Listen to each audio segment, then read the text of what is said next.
खरं तर भारत हा समस्यांचा देश म्हणून ओळखला जातो आणि भारतामध्ये सगळ्यात मोठी समस्या कोणती असेल तर ती भ्रष्टाचाराची आहे. गाव पातळीपासून ते अगदी आपण पाहतोय की मंत्रालयाच्या सचिवापर्यंत देशामध्ये मोठ्या प्रमाणात भ्रष्टाचार वाढल्यामुळे जनता त्रस्त आहे. आणि भ्रष्टाचाराची निगडीत एक मोठी घटना अहमदपूर तालुक्यातील खंडाळी या गावामधून समोर येते. मनरेगाची जी योजना चालवली जाते, जी विशेषत्वाने शेतकऱ्यांच्या हितासाठी योजना चालवली जाते, मात्र मनरेगा योजनेचा गैरफायदा घेणारे सुद्धा काही महाभाग या ठिकाणी प्रशासनामध्ये आहेत. आणि जागेवर नसलेली विहीर दाखवून मनरेगाच्या माध्यमातून देयक उचलल्याची ती घटना आहे. आणि या अनुषंगाने आपल्यासोबत बोलण्यासाठी शिवाजीराव जाधव सर आपल्यासोबत आहेत. शिवाजीराव जाधव हे माजी सैनिक, त्याचबरोबर त्यांनी अधिकारी म्हणून एका मोठ्या हुद्द्यावर काम केलेलं आहे. आपण त्यांच्याकडून जाणूया सर, कशा पद्धतीनं हा मनरेगाचा घोटाळा तुमच्या गावामध्ये झालेला आहे आणि नेमकं स्वरूप काय आहे याचं? 2017-18 मौजे खंडाळी तालुका अहमदपूर येथे मनरेगामधून काही विहिरी मंजूर झाल्या. त्याच्यामध्ये माझ्या गट नंबर 255 3 हेक्टर 99 जमीन आहे. त्याच्यामध्ये 5 भोगवटदार आहेत. विहीर एकच आहे. जुन्या काळापासून तिथे एक विहीर आहे. त्याच्यामध्ये 25 ते 27 फूट खोलीची ती विहीर आहे. 1966च्या रजिस्ट्रीमध्ये पण ती विहीर येते, तेव्हापासून ती विहीर आहे. आणि विहिरीमध्ये फक्त वरचं जे आहे बांधकाम नाही, टोटल विहीर 25 ते 27 फूट खोल आहे. आणि त्याच्यामध्ये मनरेगाची विहीर मंजूर झाल्यानंतर आमच्या शेजारी म्हणजे मध्यभागी 255 गट नंबरमध्ये माझी पश्चिमेला माझ्या नावाने 40 आर जमीन आहे आणि पूर्वेला माझ्या पत्नीच्या नावे 1 हेक्टर 53 आर जमीन आहे. आणि मधल्या भागामध्ये चौत्राबाई प्रभाकर जाधव म्हणून भोगवटदार आहेत, त्यांची 80 आर जमीन आहे. तर त्यांच्या नावाने ही विहीर मंजूर झाली. त्यांनी विहीर न खोदता जी पूर्वीचीच विहीर आहे 25 ते 27 फूट खोल, त्याला आम्ही दोघंही सर्व्हिसला असताना त्यांनी घाईमध्ये वरचं कडं तेवढं टाकलं आणि डागडुजी करून त्याच्यावर जे आहे ते बोगस देयक उचलले.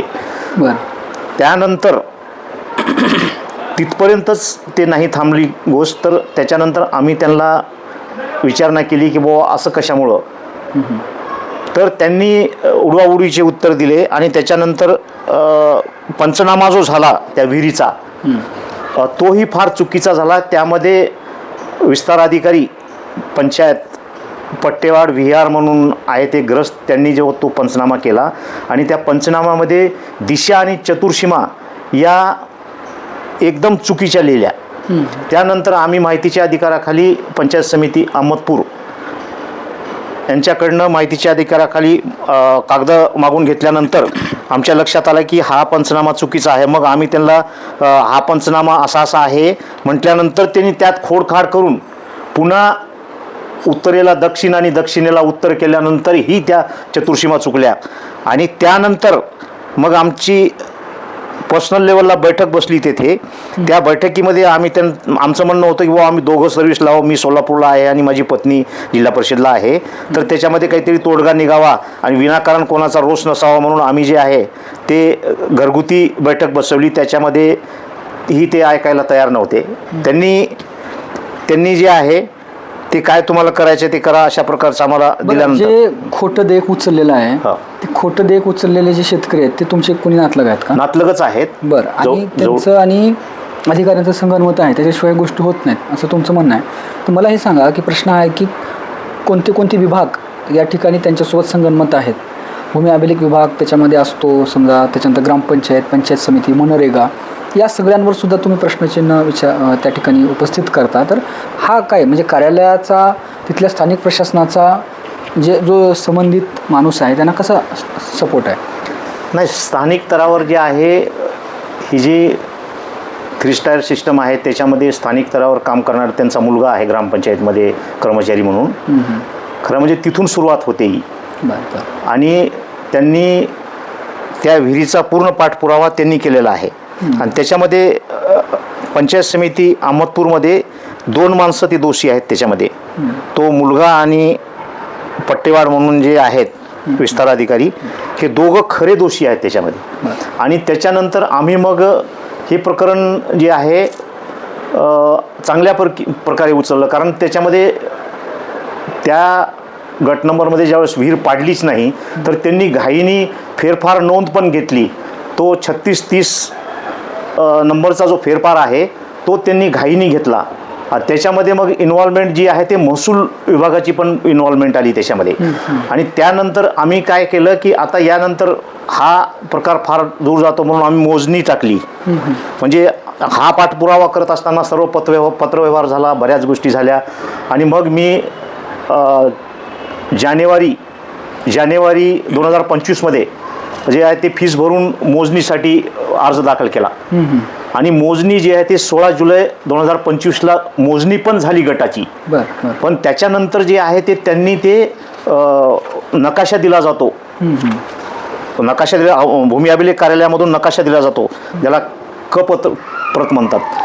त्या प्रतला जे आहे ते विनाकारणचा पत्रव्यवहार म्हणजे ही मान्य न्यायालयात केस चालू आहे अशा प्रकारचं पत्र जे आहे ते त्यांनी कार्यालयाला दिलं, भूमी अभिलेख कार्यालय. कागदपत्र जाधव यांनी माझ्याकडे दिलेली आहेत. त्यामध्ये त्यांनी महसूल मंत्र्यांपर्यंत म्हणजे चंद्रशेखर बावनकुळे जे आता आपले मंत्री आहेत महसूलचे त्यांच्यापर्यंत पत्रव्यवहार केलेला आहे. हद्दकायम मोजणीनंतरचा नकाशा नमुना प्रत त्या ठिकाणी देण्यात यावी असा त्यांचा आग्रह होता. मात्र प्रकरण न्यायप्रविष्ट असल्यामुळे मला पत्र देता येत नाही किंवा त्यासंबंधीची जी कार्यवाही पुढे करता येणार नाही अशा प्रकारचे एक तकलादू उत्तर त्या ठिकाणी भूमी अभिलेखकडून त्यांना मिळालेलं आहे. मला वाटतं सर मधल्या काळामध्ये भूमी अभिलेखचे जे इथले अधीक्षक आहेत त्यांच्यासमोर एक सुनावणीसुद्धा झालेली आहे. दोन्ही पक्ष एकमेकांसमोर आले होते. मग त्यावेळेस काय घडलं? मला मार्चमध्ये जे आहे ते उपसंचालक छत्रपती संभाजीनगर यांच्याकडे मी अपील केलेलं होतं. त्यांच्याकडनं भूमी अधीक्षक लातूर यांच्याकडे एक पत्र आलं. त्या पत्रामध्ये त्यांनी मला त्यांच्याकडनं पत्र दिलं की सुनावणी आहे आपली म्हणून. तर 21 एप्रिल 2026 रोजी पहिली सुनावणी झाली. त्यामध्ये मी त्यांना सांगितलं की बाबा याच्यामध्ये जे आहे तो भोगवटदारच नाही आहे तो माणूस किंवा अर्जदार तो आहे. तर हे कसं काय? तर हा प्रश्न मी त्यांना तेव्हाच विचारला होता की तो जमिनीचा भोगवटदारच नाही त्या ह्याच्यामध्ये तर हा अर्जदार कसा होऊ शकतो? मग त्यांनी मला एकतर्फी निर्णय दिला की हे तुमचं खरं आहे.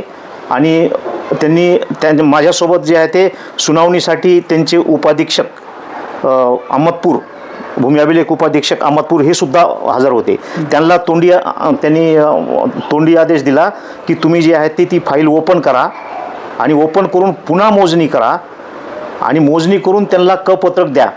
पण आज तागायत मला आणखी आज 15 जून आहे, आजपर्यंत मला पत्रक किंवा ते मोजणीचा आदेश आणखी प्राप्त झालेला नाही आहे. बरं सर, या पार्श्वभूमीवर आता तुमची काय मागणी आहे? कुणावर कारवाई व्हावा असं अपेक्षित आहे? आणि जे देयक उचललं गेलं मनरेगाच्या नियोजनेच्या माध्यमातून जे खोटी विहीर दाखवून ती रक्कम शासनाने वसूल करावी त्या संबंधित अधिकाऱ्याकडून किंवा संबंधित शेतकऱ्याकडून अशी काही मागणी आहे का? मागण्या काय आहेत त्या माझा पत्रव्यवहार हा प्रत्येक स्थानिक लेवलच्या कार्यालयाला झालेला आहे. मी अगोदर सहगट कार्यक्रम अधिकारी तथा गटविकास अधिकारी अहमदपूर त्यावेळेस तत्कालीन अधिकारी होते, आता बदली झालेली आहे. तर त्यांच्यासोबत माझा पत्रव्यवहार झालेला आहे. माझा पत्रव्यवहार जो आहे ते तहसीलदार, त्याच्यानंतर उपविभागीय अधिकारी, त्याच्यानंतर माननीय जिल्हाधिकारी यांच्यासोबत सर्वांसोबत माझा पत्रव्यवहार झालेला आहे.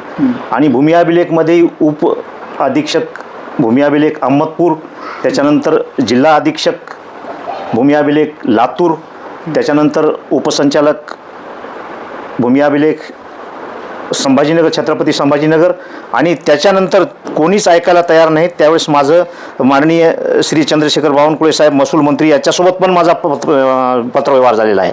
आणि त्याच्या अगोदर त्याच वेळेस की आपले रोजगार हमीचे जे मंत्री आहेत त्यांच्यासोबत पण माझा पत्रव्यवहार झालेला आहे. तर आतापर्यंत माझी मागणी ही आहे की विहीरच शेतात नसताना ही स्थानिक स्तरावरली जी यंत्रणा आहे त्यांनी व्यवस्थित काम केलं पाहिजे. त्यांनी व्यवस्थित जाऊन सर्व काही मोजून सर्व काही चतुर्सीमा पाहून सर्व जायमुख्यावर जाऊन सगळ्या गोष्टी केल्या पाहिजेत. हे चुकीचे पंचनामे चुकीच्या गोष्टी करून यांना काय लाभ होणार आहे? तर यामध्ये ही तिन्ही कार्यालयाची यंत्रणा जी आहे ती इन्व्हॉल्व आहे, माझं स्पष्ट मत आहे. आणि माझी मागणी ही आहे की त्यांनी जे आहे ते जायमुक्यावर जाऊन माझ्या शेताची सध्या पूर्ण गट नंबरची आणि त्या मधल्या पोट हिश्श्याची पण मोजणी करावी आणि मोजणी केल्यानंतर काय सत्य आहे का नाही हे सगळं अगदी व्यवस्थित मांडून त्याच्यानंतर जे गव्हर्नमेंटची लूट झालेली आहे बोगस देयकाच्या माध्यमात ती गव्हर्नमेंटला भरून घ्यावी, माझं स्पष्ट मत आहे. आपण पाहू शकता की संगनमत करून दुसऱ्याच्या क्षेत्रामध्ये असलेली विहीर, जी की विहीर अस्तित्वात नाही, त्या जुनी विहीर दाखवून या ठिकाणी देयक उचललेलं आहे. सरकारच्या डोळ्यामध्ये मोठ्या प्रमाणात धूळफेक केलेली आहे. त्याचबरोबर भूमी अभिलेखचे जे काही अधिकारी असतात ते जायमुख्यावर जाऊन पंचनाम्याच्या नावाखाली चतुष्मा चुकवतात आणि वेगळ्या जमिनीची मोजणी करून त्या ठिकाणी त्यांना कागदपत्र सादर केले जातात. भारतामध्ये जाधव साहेब एक माजी सैनिक राहिले आहेत आणि आयकर विभागामध्ये ते एका उच्च पदावर त्यांनी वस्तू सेवा कर विभागामध्ये त्यांनी मोठ्या पदावर सेवा बजावलेली आहे. एका माजी सैनिकाला आणि एका उच्च पदस्थ अधिकाऱ्याला जर अशा प्रकारच्या भ्रष्ट प्रशासनासमोर हातबल व्हावं लागत असेल तर सर्वसामान्य माणसाचं ही व्यवस्था काय करत असेल, हा खूप मोठा कळीचा प्रश्न आहे, हा ज्वलंत प्रश्न आहे. तर जाधव यांच्या मागणीनुसार येणाऱ्या काळामध्ये त्यांनी जे काही गटाची जी जमीन आहे किंवा पोट हिश्श्याची सुद्धा मोजणी करून निष्पक्ष पद्धतीनं योग्य पद्धतीने मोजणी करून द्यावी अशा प्रकारची त्यांची मागणी आहे. ती मागणी लवकरात लवकर पूर्ण झाली पाहिजे. त्याशिवाय महसूल प्रशासन असेल किंवा भूमी अभिलेख प्रशासन असेल यावरचा सर्वसामान्यांचा जो आता उडत चाललेला विश्वास आहे तो विश्वास दृढ होणार नाही. आगामी काळामध्ये खंडाळीतील जे शेतकरी आहेत त्यांना न्याय मिळतो का, किंवा जी खोट्या विहिरी दाखवून जे देयक उचललेलं आहे ते सुद्धा ते पैसे परत करतात का, हा सगळा पाठपुराव्याचा भाग आहे आणि ते आपण बघितलं पाहिजे. हा विषय अत्यंत महत्त्वाचा आहे. मी विक्रांत शिंके, कॅमेरा पर्सन नागेशसह महाराष्ट्र जीवन न्यूजसाठी लातूर. धन्यवाद.